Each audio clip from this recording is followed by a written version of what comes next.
Hello السلام علیکم ورحمۃ اللہ وبرکاتہ۔ Welcome to online class. تمام طلباء و طالبات کا آن لائن کلاس میں استقبال ہے۔ ہم سب سے پہلے اردو اصناف ادب کے متعلق معلومات حاصل کریں گے۔ اردو اصناف ادب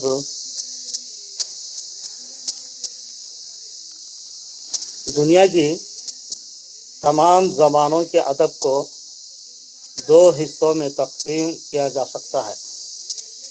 دنیا کی تمام زبانوں کے ادب کو دو حصوں میں تقسیم کیا جا سکتا ہے۔ اسی طرح اردو زبان و ادب میں بھی اصناف ادب کے دو حصے ہیں۔ اسی طرح اردو زبان و ادب میں بھی اصناف ادب کے دو حصے ہیں۔ اصناف سخن، پہلا اصناف سخن یعنی شعر و شاعری، اور دوسرا اصناف نثر یعنی پروز۔ اصناف سخن کو موضوع اور حیت کے اعتبار سے دو خانوں میں تقسیم کیا جاتا ہے۔ یعنی شعر و شاعری کو موضوع اور حیت کے اعتبار سے دو خانوں میں تقسیم کیا جا سکتا ہے۔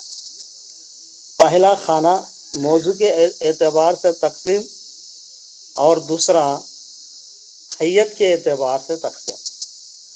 موضوع کے اعتبار سے تقسیم کے لحاظ سے اردو شاعری کے مندرجہ ذیل قسمیں بیان کی جاتی ہیں۔ پہلا حمد، دوسرا مناجات، تیسرا نعت، چوتھا منقبت، پانچواں غزل، چھٹواں قصیدہ اور مرثیہ، اور آٹھواں شعر عشوب، واسوخ، ریختی، پیروڈی، گیت، حجو۔ ان تمام کو تیرہ موضوع کے اعتبار سے تقسیم کیا جا سکتا ہے۔ اسی طرح دوسرا حیت کے اعتبار سے تقسیم۔ حیت کے اعتبار سے 11 حصوں میں تقسیم کیا جا سکتا ہے۔ اردو شاعری کے مندرجہ ذیل قسمیں بتائی جاتی ہیں۔ پہلا مثنوی، رباعی، خطا، مصمت، ترقیباً، ترجیباً، نظم، پابند نظم، مورا نظم، آزاد نظم، سانیٹ، ترالیہ، ہائیکو، نثر، شاعری۔ موضوع کے لحاظ سے اصناف سخن کی تعریف و تفصیل۔ شعر غزل کے ایک حصے کو کہتے ہیں۔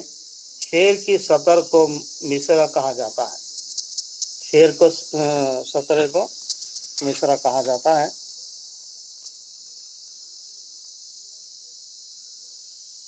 سب سے پہلے حمد۔ حمد کے معنی، حمد ایک عربی لفظ ہے جس کے معنی تعریف کے ہیں۔ اللہ کی تعریف میں کہی جانے والی نظم کو حمد کہتے ہیں۔ حمد باری تعالی کئی زبانوں میں لکھی جاتے ہیں۔ عربی، فارسی اور اردو زبان میں اکثر وہ دیکھی جا سکتے ہیں۔ حمد کے لیے ضروری ہے کہ شاعر بارگاہ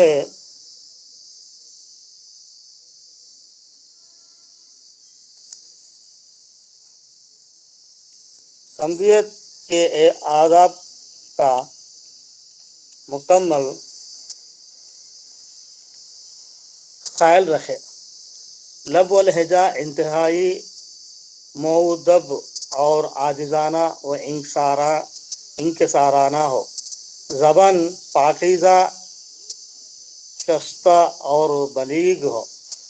ساتھ ہی شاعر اس بات کا بھی دھیان رکھے کہ حمد عشق الہی میں ڈوب کر تحریر کی جائے، نہ کہ محض رسمی اور دکھا دے کے لیے ہو، رسمی اور دکھاؤ کے لیے ہو۔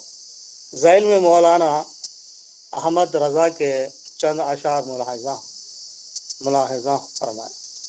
وہی رب ہے جس نے تجھ کو ہماتن کرم بنایا، ہمیں بھیک مانگنے کو تیرا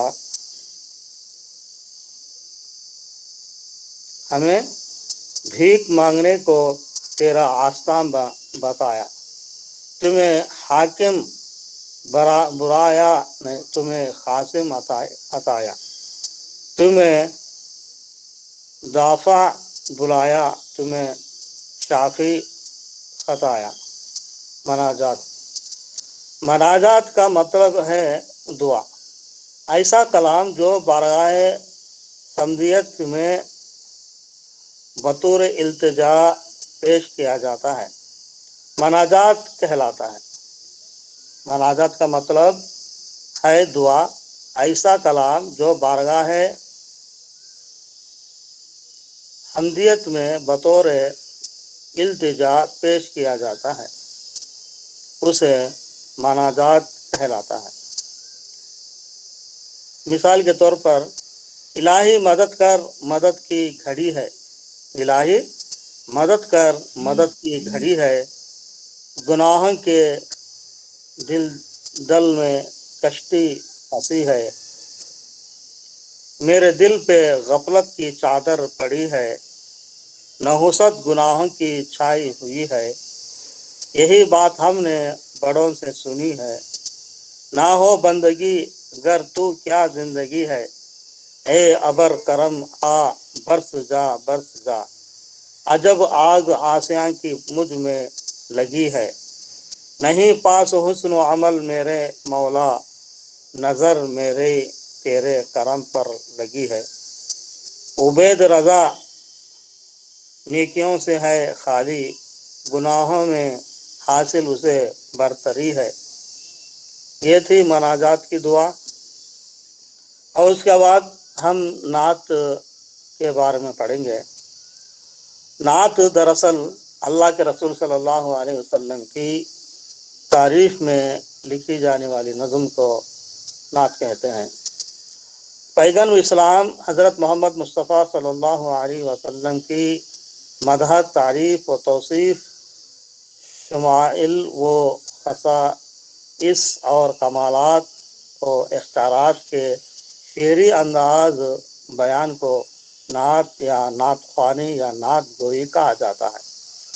عربی زبان میں نعت کے لیے لفظ مدح النبی صلی اللہ علیہ وسلم یا المدح نبویہ صلی اللہ علیہ وسلم استعمال ہوتا ہے، مگر اردو اور فارسی میں حضور اکرم صلی اللہ علیہ وسلم کے اوصاف حمیدہ اور خصائص جمیلہ بیان کرنے کو نعت کہتے ہیں۔ نعت لکھنے والے کو نعت گو شاعر، جبکہ نعت پڑھنے والے کو نعت خواں یا ثنا خواں کہا جاتا ہے۔ اسلام کی ابتدائی تاریخ میں بہت سے صحابہ کرام نے نعتیں لکھیں، اور یہ سلسلہ آج تک جاری و ساری ہے۔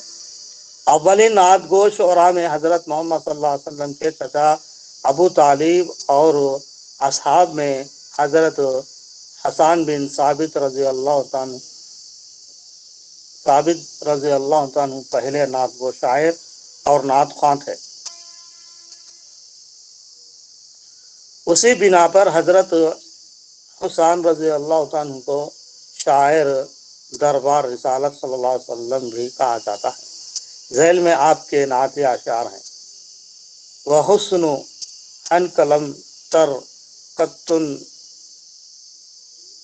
عینی، وجمل ان کا لم تلدی نبیا، خلفت مبرا آمن کلو عیب کانک قد غفلت کما پیشہ. یہ عربی زبان میں لکھی ہوئی نعت ہے جس کا ترجمہ یہاں پر پیش کیا جا رہا ہے. ترجمہ: یا رسول اللہ صلی اللہ علیہ وسلم، آپ سے حسین تر میری آنکھ نے کسی کو نہیں دیکھا. شاعر فرماتے ہیں، یا رسول اللہ صلی اللہ علیہ وسلم، آپ سے حسین تر میری آنکھ نے کسی کو نہیں دیکھا. آپ جیسا حسین و جمیل کسی ماں نے جنا نہیں. آپ کو ہر عیب سے پاک پیدا فرمایا گیا. گویا آپ نے جیسا چاہا تھا ویسا ہی ہوا. حضور نبی اکرم صلی اللہ علیہ وسلم نے خود کئی مرتبہ حسان ابن ثابت رضی اللہ عنہ سے نعت سماعت فرمائے. حسان بن ثابت رضی اللہ عنہ کے علاوہ بھی ایک طویل فہرست ہے ان صحابہ کرام کی کہ جنہوں نے حضور پاک صلی اللہ علیہ وسلم کی نعتیں لکھیں اور پڑھی. جب حضور پاک صلی اللہ علیہ وسلم مکے سے ہجرت فرما کر مدینہ تشریف لائے تو آپ کے استقبال میں ان انصار کی بچیوں نے دف پر نعت پڑھی جس کا درج ذیل شعر شہرت دوام پا گیا.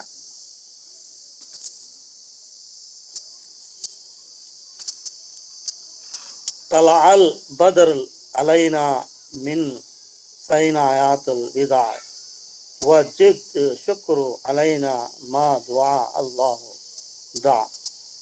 حضرت حسان بن ثابت رضی اللہ عنہ کے علاوہ حضرت اسود بن سعید رضی اللہ عنہ، حضرت عبداللہ بن رواحی رضی اللہ عنہ، حضرت عامر بن ایقوا رضی اللہ عنہ، حضرت عباس بن عبید مطلب رضی اللہ عنہ، حضرت کعب بن زہیر رضی اللہ عنہ اور حضرت نابغہ جعدی رضی اللہ عنہ نعمتیں پڑھی.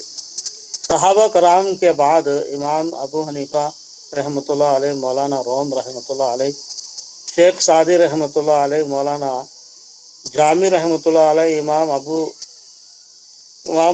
سری بصری رضی اللہ رحمۃ اللہ علیہ، ڈاکٹر اقبال، مولانا احمد رضا خان رحمۃ اللہ علیہ اور مستعدد و اشاق کی اس صنف کو فروغ دے رہے ہیں. نعت میں ایسے مضامین لانے چاہیے جو نبی اکرم صلی اللہ علیہ وسلم کی شان کے مطابق ہوں، جنہیں سننے اور پڑھنے کے بعد نبی اکرم صلی اللہ علیہ وسلم کی عظمت اور شان، رفعت، بزرگی، کمالات اور اختیارات سے واقفیت ہو اور دلوں پر روحانی اور اخلاقی اثرات مرتب ہوں. ان کی مہک نے دل کے گونچے کھلا دیے ہیں، جس راہ چل دیے ہیں کوچے بسا دیے ہیں. ان کے نثار کوئی ایسے ہی رنج میں ہو، جب یاد آ گئے ہیں سب غم بھلا دیے ہیں. منقبت ایسی نظم ہے جو صحابہ کرام رضی اللہ عنہ کی تعریف میں لکھی جانے والی نظم کو منقبت کہتے ہیں. لفظ منقبت حضرت علی کرم وجہ کی تعریف میں لکھے ہوئے اشعار کو کہا جاتا ہے، مگر عرف عام میں اشعار کے ذریعے کسی بزرگ یا ولی یا بزرگزا شخصیت کی تعریف کرنے کو منقبت کہتے ہیں. نواسہ رسول حضرت امام حسین رضی اللہ عنہ کی شان میں پروفیسر ڈاکٹر ادیب رائے پوری کی منقبت بطور نمونہ ملاحظہ ہو. یعنی سنیے، آیا نہ ہوگا اس طرح حسین و شباب ریت پر، گلشن فاطمہ کے تھے سارے گلاب ریت پر. جان بتوں کے سوا کوئی نہیں کھلا سکا، خطر آب کے بغیر اتنے گلاب ریت پر. عشق میں کیا لٹا دیے عشق میں کیا بچا یہ، آل نبی نے دیکھ دیا سارا نصاب ریت پر، جتنے سوال عشق نے آل رسول سے کی، ایک کے بعد ایک دیے سارے جواب ریت پر، پیاسا حسین کو کہوں پیاسا حسین کو کہوں اتنا تو بے ادب نہیں، لم سے لب حسین کو ترسا ہے آپ ریت پر، آل نبی کا کام تھا آل نبی ہی کر گئے، کوئی نہ لکھ سکا ادیب ایسی کتاب ریت پر۔ یہ تھا منقبت۔ منقبت ایسی نظم کو کہتے ہیں جس میں کسی صحابی یا کسی بزرگوار شخصیت کی تعریف میں لکھی جانے والی نظم کو منقبت کہتے ہیں۔ اس سے پہلے ہم نعت کے بارے میں پڑھے۔ نعت ایسی نظم کو کہتے ہیں جس میں حضور صلی اللہ علیہ وسلم کی تعریف میں لکھی جانے والی نظم کو نعت کہتے ہیں۔ اسی طرح حمد، اللہ کی تعریف میں لکھی جانے والی نظم کو حمد کہتے ہیں۔ حمد، اللہ کی تعریف میں لکھی جانے والی نظم کو حمد کہتے ہیں۔ اور اس کے بعد نعت ایسی نظم کو کہتے ہیں جس میں حضور صلی اللہ علیہ وسلم کی تعریف میں لکھی جانے والی نظم کو نعت کہتے ہیں۔ اور منقبت ایسی نظم کو کہتے ہیں جس میں بزرگ شخصیت یعنی صحابہ کی تعریف میں لکھی جانے والی نظم کو منقبت کہتے ہیں۔ اور اس کے بعد جو ہے غزل کی تعریف دیکھیں گے۔ غزل کا لفظ غزال سے نکلا۔ غزال، وہ غزال ہرن کو کہتے ہیں۔ غزل ہرن کے گلے سے نکلنے والی اس آواز کو کہا جاتا ہے جب وہ شیر کے خوف سے بھاگ رہی ہوتی ہے۔ غزل، جو غزل ہے، غزل لفظ یہ غزال سے نکلا ہے۔ غزال ہرن کو کہتے ہیں۔ غزال ہرن کو کہتے ہیں۔ ہرن کی منہ سے جو آواز نکلتی ہے اس وقت نکلتی ہے جب شیر ہرن کا جب شکار کرتا ہے تو وہ ڈر اور خوف کی وجہ سے جب بھاگتے ہوا جو آواز نکالتی ہے اس آواز کو غزل کہتے ہیں۔ غزل لفظ غزال سے نکلا ہے اور غزال ہرن کو کہتے ہیں۔ غزل ہرن کے گلے سے نکلنے والی اس آواز کو کہا جاتا ہے جب وہ شیر کے خوف سے بھاگ رہی ہوتی ہے۔ غزل کے لغوی معنی عورتوں سے باتیں کرنا یا عشق و محبت کا ذکر کرنا بھی بتایا جاتا ہے۔ غزل کے لغوی معنی عورت سے باتیں کرنا ہے، یعنی غزل عشق و محبت کی قلبی واردات کی ترجمان ہوتی ہے۔ اصطلاح شاعری میں غزل سے مراد وہ صنف نظم ہے جس کا ہر ایک شعر الگ مضمون کا حامل ہو اور اس میں عشق و عاشقی کی باتیں بیان ہوئی ہوں، خواہ وہ عشق حقیقی ہو یا عشق مجازی۔ لیکن آج کل غزل میں عشق و عاشقی کے علاوہ دنیا کا کوئی بھی موضوع زیر بحث لایا جاتا ہے۔ اس کا آغاز فارسی زبان سے ہوتا ہے، لیکن اس سلسلے میں اس کے عربی زبان سے تعلق سے بھی انکار نہیں کیا جا سکتا، کیونکہ عربی صنف قصیدہ میں موجود تجویب سے ہی غزل کی ابتدا ہوئی ہے۔ غزل کے موضوعات میں بڑی وسعت اور رنگا رنگی ہوتی ہے۔ غزل اردو کی مقبول ترین صفت سکون ہے، اس کی مخصوص حیت ہوتی ہے۔ غزل کا پہلا شعر مطلع کہلاتا ہے اور اس کے دونوں مصرے ہم قافیہ ہوتے ہیں، جیسے دل سے تیری نگاہ وہ جگر تک اتر گئی، دونوں کو ایک نظر میں رضامند کر گئی۔ یہ غالب کا شعر ہے۔ یہ شعر میں اتر اور کر قافیہ ہیں اور ردیف گئی ہے۔ غزل کا آخری شعر مقطع کہلاتا ہے، اور اس میں شاعر اپنا تخلص استعمال کرتا ہے۔ اور ایک شعر پڑھیں گے، میر ان نیم باز آنکھوں میں ساری مستی شراب کی سی ہے۔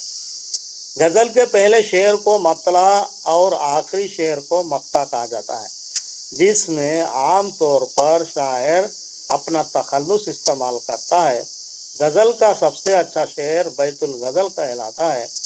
مطلع کے دونوں مصروں کی ردیف اور ان کا خاصہ ایک ہوتا ہے، لیکن مطلع کے بعد کے اشعار میں اس کی پابندی نہیں کی جا سکتی۔ بعض میں ایک سے زائد مطلع ہوتے ہیں۔ دوسرا مطلع ثانی کہلاتا ہے، اس کے بھی دونوں مصرے میں ردیف اور قافیے کی پابندی کی جاتی ہے۔ غزل کا ہر شعر ایک علیحدہ عکائی ہوتا ہے اور وہ معنی اعتبار سے اپنے طور پر مکمل ہوتا ہے۔ اس کا دوسرے اشعار سے معنی بھی ربط نہیں ہوتا، لیکن بعض غزلوں میں 2 یا 3 ایسے مسلسل اشعار موجود ہوتے ہیں جن میں ربط، مضمون اور خیال کا تسلسل پایا جاتا ہے۔ ایسے اشعار قطع کہلاتے ہیں۔ بعض ایسی غزلیں ہوتی ہیں جن کے تمام اشعار میں تسلسل موجود ہوتے ہیں اور وہ ایک دوسرے سے مربوط ہوتے ہیں۔ ایسی غزل کو مسلسل غزل کہتے ہیں۔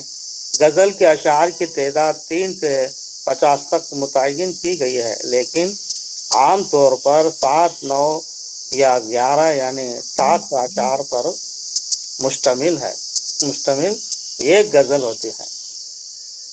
حیت یا شکل کے اعتبار سے غزل کے اجزائے ترکیبی یہ ہیں: مطلع، قافیہ، ردیف اور مقطع۔ محمد قلی قطب شاہ غواصی، ولی، میر، درد، آتش، ناسخ، غالب، مومن، حسرت، فانی، جگر، مجروح، ناصر کاظمی وغیرہ اردو کے چند مشہور غزل گو شعراء ہیں۔ بیت الغزل، غزل کے سب سے بہترین شعر کو بیت الغزل کہتے ہیں۔ مثلاً مجروح سلطان پوری کا ایک شعر ملاحظہ ہو: میں اکیلا ہی چلا تھا جانب منزل، مگر لوگ ساتھ آتے گئے اور کارواں بنتا گیا۔ میں اکیلا ہی چلا تھا جانب منزل، مگر لوگ ساتھ آتے گئے اور کارواں بنتا گیا۔ فرد شاعری میں ایک اکیلے شعر کو فرد کہتے ہیں۔ مصرع، شعر کی ایک سطر کو مصرع کہتے ہیں۔ مطلع، کسی بھی غزل میں پہلے شعر کو مطلع کہتے ہیں، جس کے دونوں مصرے ہم قافیہ اور ہم ردیف ہوتے ہیں۔ غزل میں اگر پہلے مطلع کے بعد دوسرا مطلع بھی ہو تو اسے حسن مطلع کہتے ہیں۔ حسن مطلع، مطلع کے فوراً بعد آنے والے شعر کو کہتے ہیں۔ اسے ضعیف مطلع بھی کہا جاتا ہے۔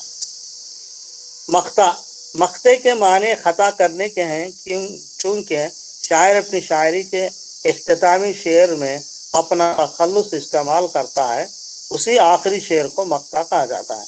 مثال کے طور پر نجف شیرازی کا مقطع دیکھیے: جب سے دیکھا تجھے حال یہ ہے میرا، مجھ کو کہتا ہے پاگل زمانہ نجف۔ جس میں اس شعر میں شاعر جو ہے اپنا تخلص نجف استعمال کیا ہے، اس کو مقطع کا شعر کہتے ہیں۔ یعنی مقطع کا شعر میں آخری شعر، غزل کا آخری شعر جس میں شاعر اپنا تخلص استعمال کرتا ہے، اس کو ہم مقطع کہتے ہیں۔ مطلع، ایسا غزل کا پہلا شعر جس شعر کو مطلع کہتے ہیں جس میں ردیف اور قافیہ دونوں ہوا کرتے ہیں۔ اور اس کے بعد قصیدہ لفظ قصد سے نکلا ہے۔ اصطلاح شاعری میں قصیدہ ایسی شاعری کو کہتے ہیں جس میں قصد یا ارادے سے کسی کی تعریف یا مذمت کی جاتی ہے۔ قصیدہ ایسی نظم کو کہتے ہیں جس میں قصد یا ارادے سے ارادہ کر کے کسی کی تعریف کرنا یا کسی کی مذمت کرنا، اس کو ہم تعریف ہو تو قصیدہ مدیحہ کہلاتا ہے۔ اگر تعریف ہے، ایسی نظم جس کے اندر تعریف ہے، ایسی غزل جس کے اندر تعریف ہو، اس کو ہم قصیدہ مدیحہ کہتے ہیں۔ اگر کسی کی برائی کی گئی ہو یا مذمت کی گئی ہو تو ایسی غزل کو ہم حجویہ قصیدہ کہتے ہیں، ایسی قصیدے کو حجویہ قصیدہ کہتے ہیں۔ دراصل اس مسلسل نظم کو کہتے ہیں جس کے پہلے شعر کے دونوں اور باقی تمام اشعار کے دوسرے مصرے ہم خافیہ و ہم ردیف ہوں، لیکن ردیف کی پابندی ضروری نہیں۔ اردو ادب میں قصیدہ فارسی سے داخل ہوا۔ اردو میں مرزا رفیع سودا اور ابراہیم ذوق جیسے شعراء قصیدے کی صنف کو اعلیٰ مقام پر پہنچایا۔ قصیدہ حیت کے اعتبار سے غزل سے ملتا ہے، بہر شروع سے آخر تک ایک ہی ہوتی ہے۔ پہلے شعر کے دونوں مصرے اور باقی اشعار کے آخری مصرے ہم قافیہ اور ہم ردیف ہوتے ہیں، مگر قصیدے میں ردیف لازمی نہیں ہے۔ قصیدے کا آغاز مطلع سے ہوتا ہے، بعض اوقات درمیان میں بھی مطلع لائے جاتے ہیں۔ ایک قصیدے میں اشعار کی تعداد کم سے کم 5 ہے، زیادہ سے زیادہ کوئی حد مقرر نہیں۔ اردو اور فارسی میں کئی 100 اشعار کے قصیدے بھی ملتے ہیں۔ قصیدے کی شکل یا حیت اور موضوع دونوں کی نوعیت مقرر ہوتی ہے، اور یہ سمجھا جاتا ہے کہ ان دونوں میں کسی ایک کی عدم موجودگی سے یہ صرف اپنی شناخت کھو دیتی ہے۔ غزل جیسی مقبول صنف اس کے بطن سے پیدا ہوئی ہے۔ قصیدہ عربی زبان کا لفظ ہے جس کا معنی ہے گاڑھا مغز۔ اس صنف سخن کو اس نام سے موسوم کرنے کی وجہ سے بتائی جاتی ہے کہ وہ اپنے نادر، بلند اور پرشکوہ مضامین کی وجہ سے تمام اصناف سکون میں ممتاز ہے، اور تمام اصناف میں اسے وہی حیت حاصل ہے جو انسانی جسم میں مغز سر کو حاصل ہوتی ہے، لہذا اسے مغز تصور کر کے قصیدے کا نام دیا گیا ہے۔ قصیدے کی زبان عموماً پرشکوہ اور لہجہ بلند آہنگ ہوتا ہے۔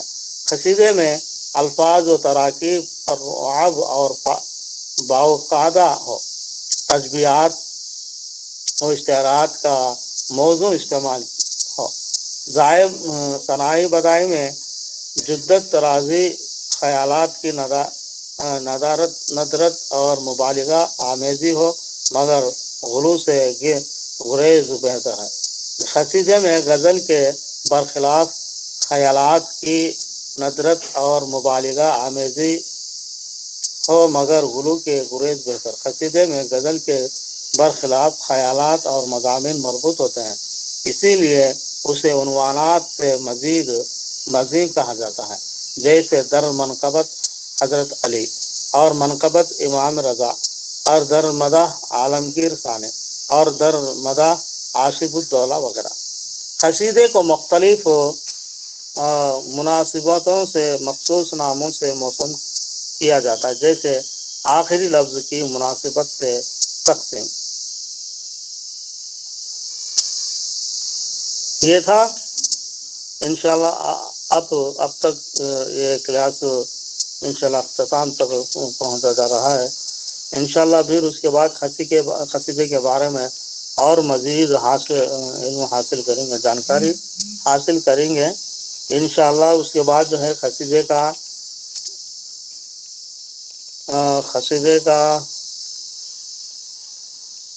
در منقبت حضرت علی کرم وجہ رضی اللہ تعالیٰ کا جو ہے مرزا اسد اللہ خان غالب کا لکھا ہوا ایک قصیدہ ہے، انشاءاللہ نیکسٹ کلاس میں پڑھیں گے، اور اس کے ساتھ ساتھ اس کے قصیدے کے اجزائے ترکیبی بھی ہم پڑھیں گے، اور اس کے بعد ہم مرثیہ اور